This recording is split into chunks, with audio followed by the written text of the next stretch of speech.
we're here to tell you something. You can become extraordinary. We've filmed some of the most inspirational people on the planet to understand what it really takes to succeed. In Becoming Extraordinary, we'll explore the skills, knowledge, attitudes, and relationships to help you to realize your potential. Because greatness isn't born, it's learned. So, who can you become? In this episode, we'll meet the star, an Oscar-winning actress and producer, and the fighter, an Olympic gold medalist and former world heavyweight boxing champion. Hey there, and welcome to Becoming Extraordinary, the series where we look at the world's most inspiring people to help you achieve your potential. Yes, in this episode, we're going to be hearing from former heavyweight boxing champion Wladimir Klitschko and Oscar-winning Julia Roberts. But before we hear about Vladimir's knockout story, let's let Julia take the stage. So what do we know about Julia Roberts? Well, she is an Oscar-winning American actress. Julia is also from a family of actors and playwrights. She was born in Georgia and moved to New York as a teenager to be with her sister. Her father and mother both taught acting. She's also an executive producer of the production company Red Om Films. Wow, sounds like a pretty esteemed actress. Let's watch her film. Yeah?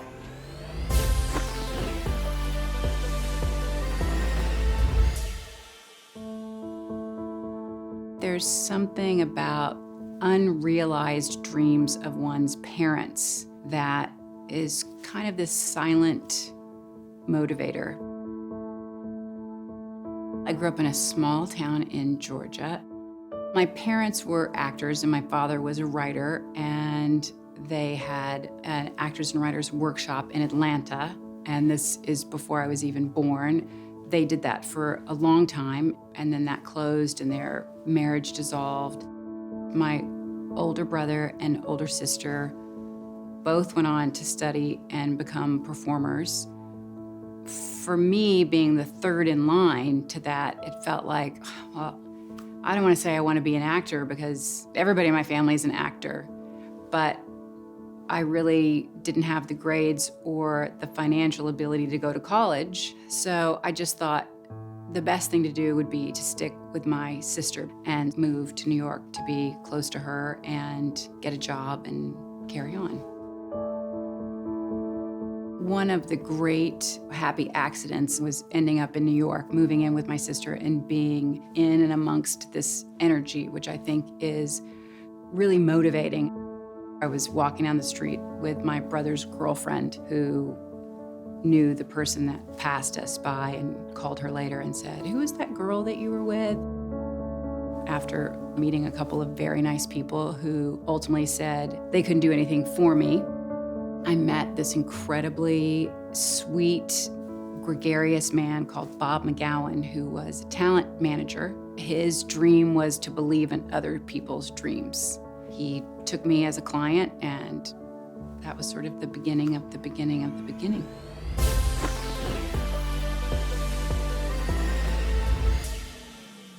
With Julia Roberts, it seemed unlikely that she was going to break out into acting where she was. So she obviously made that really bold step to move to New York and find people that would help push her in the direction that she needed to be in. I guess it goes to show that even though she came from an acting background, she didn't mind starting at the bottom, doing the hard work, and following what she loved to get where she was.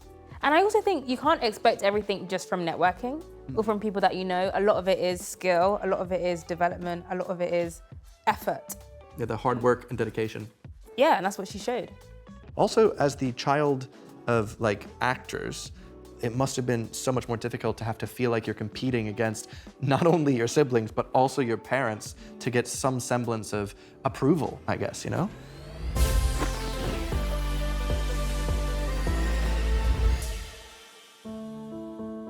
I think there's a certain amount of what I felt was hubris to really just proclaim I want to be an actor, because you're saying I possess something that is unique.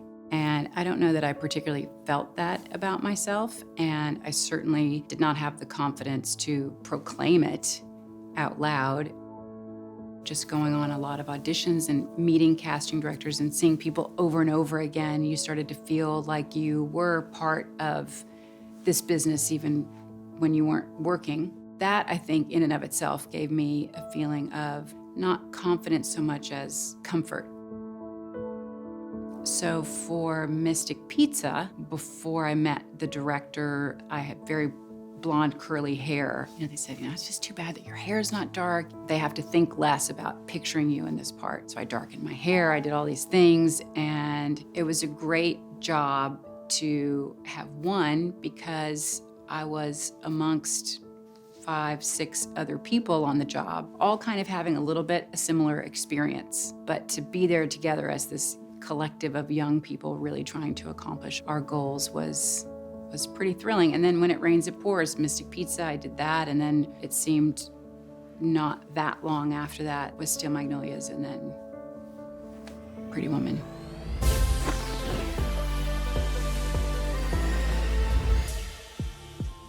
Watching the film, you can see that she started off quite shy and she didn't want to self-proclaim that she's this amazing actress. But as time grew, you could see how her confidence grew as well. Like, she even dyed her hair to make it easier for the casting directors and talent managers to see, oh, okay, you would be quite suited to this role. And as well as that, even when she got the role in the film, she appreciated how she was around so many other young people that were passionate about reaching their goals. Yeah, I also appreciate the fact that she didn't have any further education. Like, there's a couple other professions that we've heard about through this series in which just kind of has proven that further education isn't necessary for every role.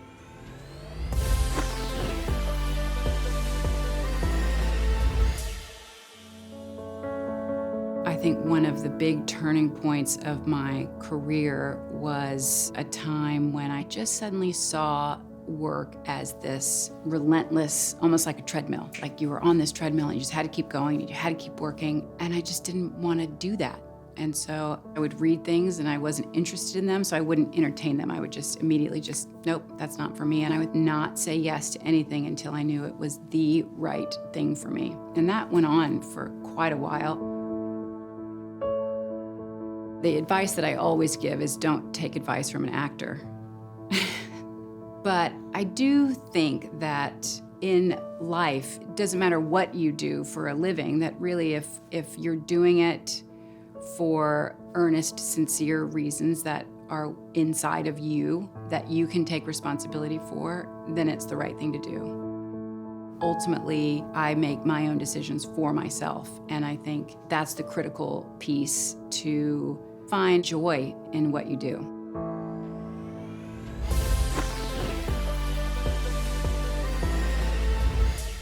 That was awesome. What an absolute icon. I loved how she said that she can stand next to every single film that she's done proud, because I feel like when the market's so oversaturated, it's not about being seen or being famous or being spotted, it's about doing something that has purpose and meaning for you. I guess it is really important, especially when you start getting a name for yourself, to be someone of character means to always be proud of your work. And the fact that she always chose the right jobs and made sure that she was proud of what she did and it didn't overtake her life. She had a good work-life balance. That was a huge thing for her. What's crazy to me was that she landed such a big role in Pretty Woman when she was so young, immediately catapulting her into A-list celebrity status, could have had any jobs, any movies, any commercials she wanted, made lots of money, but that wouldn't have been for the right reasons, I guess, from her. She stood her ground and was like, I want to do things that I care about. And it shows how strong of a character she has. What would you say are your main takeaways from Julia Roberts? Take actions to achieve your goals. Also, it's okay to say no to certain things if you're not comfortable with them, Make sure that you really like what you're doing and stick to your guns. And lastly, I would say focus on doing quality work. Make sure you don't settle and make sure you're doing something that you actually care about. Yeah, definitely quality over quantity.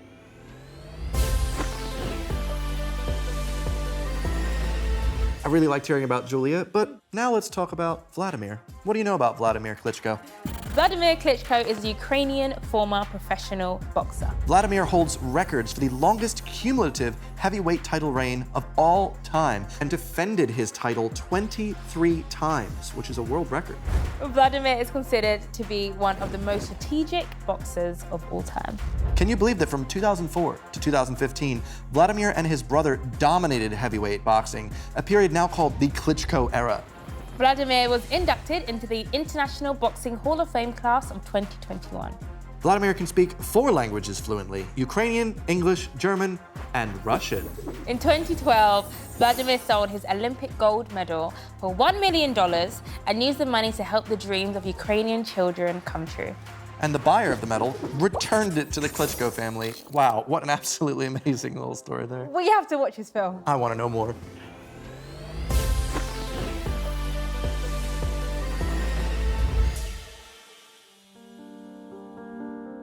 To become a world champion, you have to be disciplined.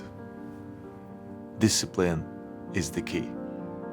I'm not a fighter, but I had to learn it. There is no direct way problem most of the time, and you have to take different way to get to what you want. I wanted to travel, so I had to become an athlete. I grew up in a family where discipline was very dominant. Our mother was a teacher and father a military man. Our uniforms, because we were wearing uniforms back in Soviet times in schools, uniforms need to be ironed, never wrinkled, shoes need to be clean. Not just our shoes and our uniform, but the uniform of our father. And it was, if it was not clean enough, 11, 12 o'clock, midnight, lights go on. So why those shoes are dirty? So those shoes were right in front of our faces. So we had to get up, clean it, polish it, put it back in place, get back to the bed, fell asleep. And I remember even grandma was sharing that story.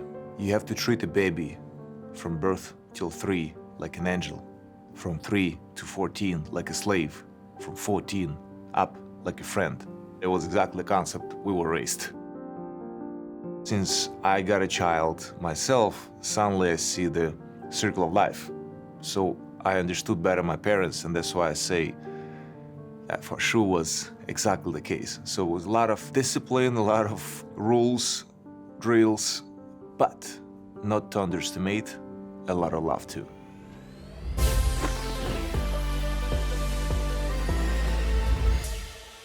To become a heavyweight champion, it seemed like discipline is the key. And it seemed like it started from when he was growing up. I mean, it seemed very strict, it seemed very disciplined. Yeah, the fact that, growing up must have been incredibly rough, and the only way he could really get out was becoming a sports person. It was amazing to see at the beginning of the film that he said, I'm not a boxer, I had to learn it. And I guess that's where discipline interplays, is that there was drive, there was skill, there was ambition, and there was effort. And he had to spend all his time learning how to do that. It wasn't just born into it.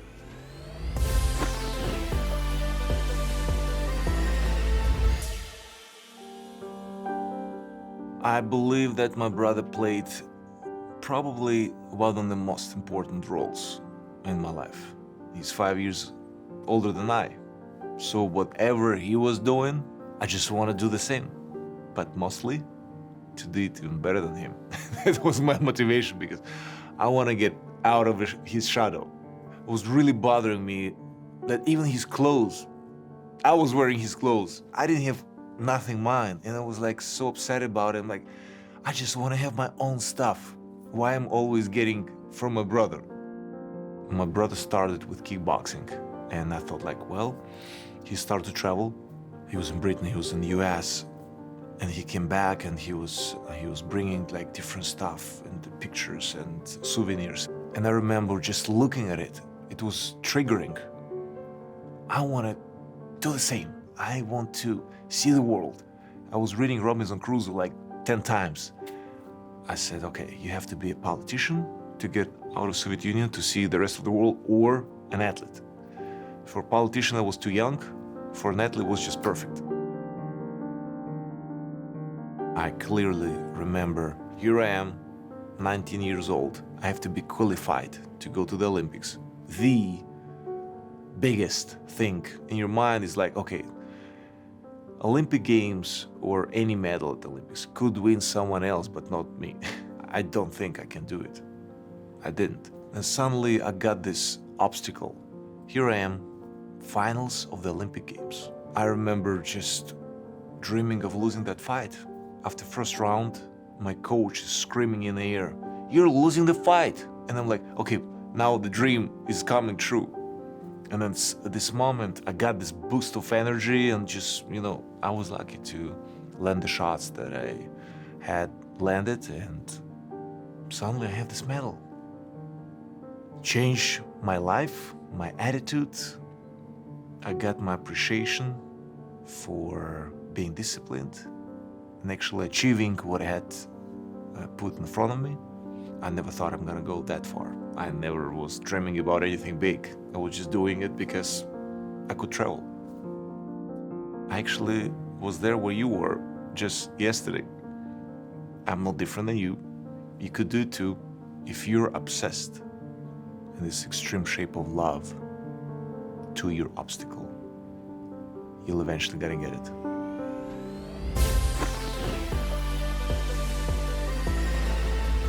A lot of his childhood clearly was that sibling rivalry, having to try and follow in your brother's footsteps and trying to beat him. Clearly, that really drove him to be better and his brother to be better at the job, and I think that's fascinating. Isn't it amazing that these two brothers were both heavyweight champions at the same time? Maybe that's what drove them to be so good, was having each other there to compete against. Yeah, and they never actually fought against each other, but they helped each other be the best fighters. I think it's amazing just how far positive mindset and setting yourself good goals will get you into achieving amazing things. It's also super exciting to be able to share your journey with extremely talented people because they help you set goals and stick to them.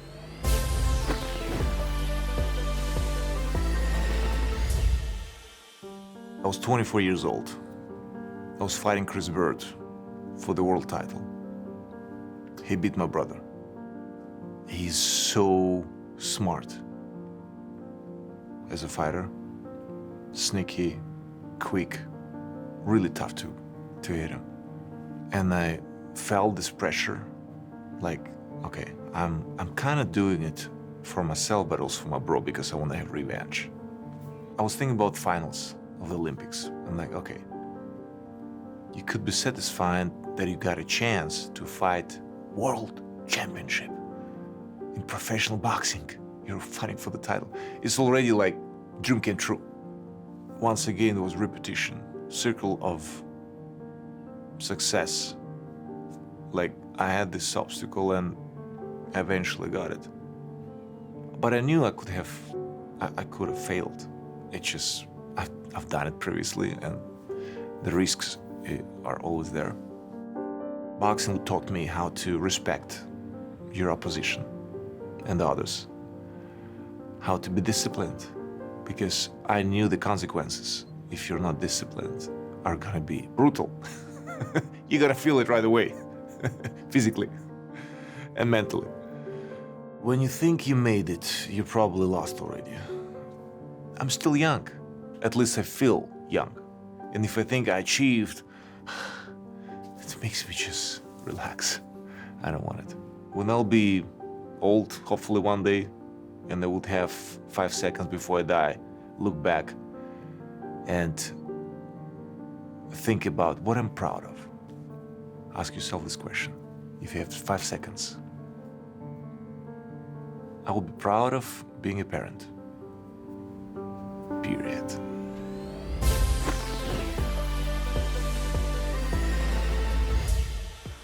Wow, what a story. Absolutely amazing. I think what touched me the most is when he said if he had 5 seconds before he died, that he would think, what's the thing I'm most proud of? It wasn't all the accolades, all the achievements, the gold medals, the Olympics, it was being a father. Which I think is just very humble of him as well, very real, that all the things that we build up in our personal lives that we think mean so much, being a parent to him, that's the main thing. So true. I also liked how he said that when you think you've achieved or you've arrived or you're the best of your game, you probably haven't. It's probably the start of failure. And you'll probably relax. Yeah, exactly. And he doesn't want to do that because he's such a man of discipline. But it's also showing that in everything that he's earned and everything that he's trying to earn, that's not where his importance is. His importance is always growing and going the next step. Like if he just went, I'm at the top of the game, well then he probably would mean he's going back down. But to say he's still learning means he's still going up. I was genuinely blown away by the fact that he speaks 4 different languages, he's got a PhD, and he worked really hard to apply himself to a skill so that he could be the best of the best. I mean, he's an intelligent guy. So, main takeaways from Vladimir's story. 1, you've got to be obsessed with your goal. Yeah. 2, be disciplined to achieve it. And number 3 would be respect your opposition. Absolutely.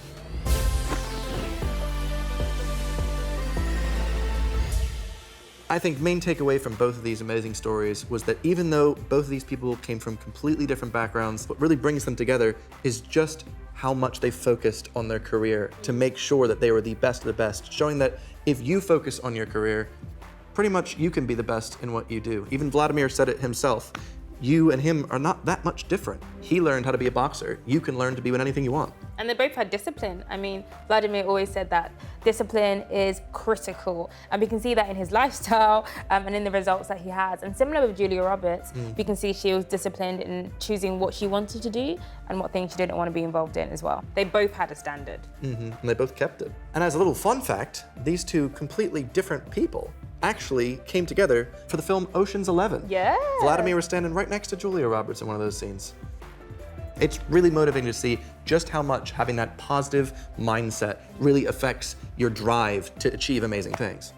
It was super exciting to hear both of these stories and have them show us what it really takes to realize your potential.